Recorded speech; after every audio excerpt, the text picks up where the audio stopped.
Hey everyone, today we're taking a look at the Marvel Legends Mandarin from the Amazon exclusive Iron Man Mandarin 2-pack. The Mandarin comes in a 2-pack with the Extremis Iron Man in this $50 Amazon exclusive 2-pack. Let's go ahead and get one thing out of the way real quick. Mandarin is on a body that nobody asked for. It is a suited body. It does, however, reflect very well the art of Salvador Larroca from the Matte Fraction Salvador Iron Man run that they did. I'll have the cover pulled up here. It's very specific to that cover with the windswept tie and everything. I'll just go ahead and show you guys here. Front and back detail there.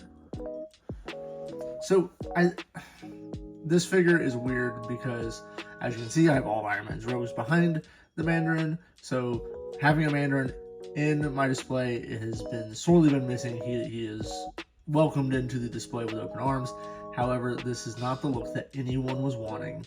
And on top of that, not only was it not a look that anyone wanted, it's not great. Before I start harping on all of the negatives of this guy, we'll go ahead and talk about the positives. So first, let's go ahead and look at the face sculpt, because I do think the face sculpt is really well done. There we go. Looks kind of regal, although he does kind of look a little bit like Leonardo DiCaprio. It's a little interesting there. The head sculpt is good. I do think it's a little bit larger for this body. In addition to sculpting, we do have sculpted Mandarin rings, Maculon rings. Go ahead and focus here as well. And I do appreciate that each ring is individually sculpted on. It's a really cool detail. That's about where the negatives start, though.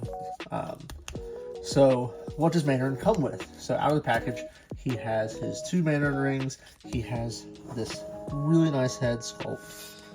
And then he has energy effect. He comes with a pair of energy effects here. Not too shabby. They are reused very often. He comes with extra hands. These are not grip. Well, one's a grippy hand, and one is kind of relaxed. Oh, one is kind of relaxed. And then he also comes with a set of long nail claw hands, which, just to be honest here, go ahead and pop that off there. And pop that on there. Just like the head is a little large for this body, the hands are very large for this body. Not only that, he also only has one set of ringed hands, and that goes on his fists.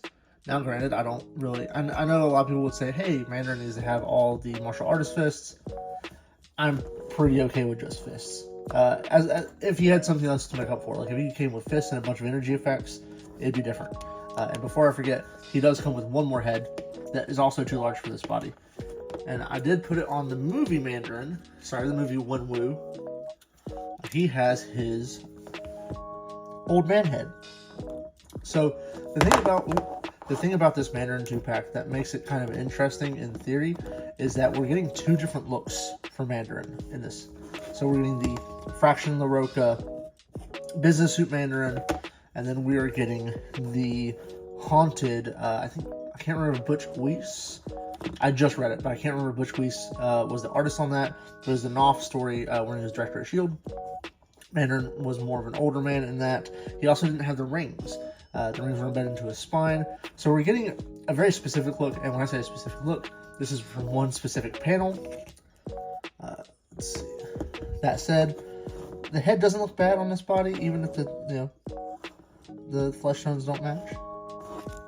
I will not be using this. This was just kind of a stand-in.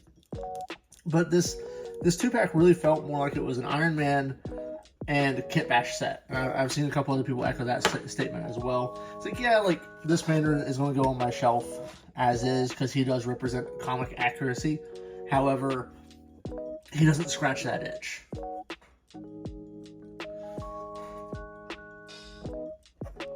That said, I understand that the Mandarin is a very hard character to do because there are, he was created in the 1960s. There's a lot of racial overtones with him. Some would say he is just a racist character. I'm not disagreeing. and it also makes for a character that's harder to put in plastic in this day and age. Not only that, but he's also a character that does not have a definitive look. I think most people would say the robed Mandarin, like where he's wearing his ceremonial robes, is kind of his definitive look. I guess I could argue that, although I guess I couldn't argue that since that's what most people are thinking. That said, that does not make a good action figure, especially with Hasbro. He would probably just be a traffic cone. His other looks were a green jumpsuit. He looked very racist in that. He wore a diaper for a little bit. My personal opinion is that they should have just leaned into the haunted look and given us. He wore a tank top. He wore like kung fu pants, and that's it. Like, it was just kind of a dude in a suit, and dude in almost workout clothes. Yeah, it's a very weird look, but I think they could have made that work better than what we got. That said, let's go ahead and look at how the Mandarin stacks up to his contemporary villains and Iron Man. As far as size comparison here, gotta fix Iron Man's. So there is Iron Man next to the Mandarin, and I do believe that the Mandarin is pretty short. I don't love it. Get him next to Whiplash or Blacklash here. And yeah, I added a soft goods cape to him, and I need to put another wire in his whip. Go ahead and get Madam Mask.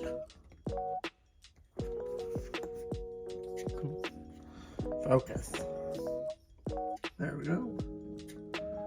So, just a couple different looks there. I don't know. I think he could be taller. I don't think he needs to be as tall as Iron Man, but he is on the shorter side. He should be taller than Madam Mask, but not as tall as Iron Man. So, the Mandarin is a renowned martial artist. That said, can this Mandarin hit some martial arts poses? And you know what? Articulation is not terrible. He does have disc hinge neck, which is honestly my preferred version of a neck. Alright. It's more than a T-pose. He is pinless. I do give him credit for being pinless right there. And has hinges. Does not have a ball waist or anything. He has an old school ab rocker. A little bit there, a little bit back. But once again, talking about traffic cones, this does not have much flex to it.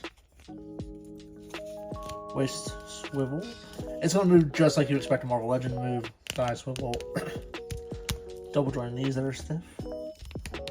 And then ankle pivot. And that is the Mandarin. He does not move terribly, but he does not move as well as we would like him to move. And that is the Marvel Legends Mandarin. Once again, he doesn't really scratch the itch for the character that I wanted. He's kind of a welcome addition. Like, he is going to go on the shelf, and on the Iron Man villain shelf. I'm kind of glad to have him, but he has a lot of problems. He's too short. The head's a little bit too big for the body. He doesn't come with extra ringed hands, which is like the whole gimmick of the Mandarin. And he's in a very visually uninspiring look. So yeah. Would I buy this 2-pack again at $50? Honestly, the Iron Man's good enough. Like, it's almost maximum enough to make me want it. And also, I've seen several people, they're already using the Multiverse of Madness Baron Mordo for Mandarin. They're using, there's another one. I've seen Wong uses, not the MCU Wong, but I've seen several, at least one or two people use the Doctor Strange 2-pack Wong for him. So I think there are options. It kind of sucks that we have to kit bash a figure out of this.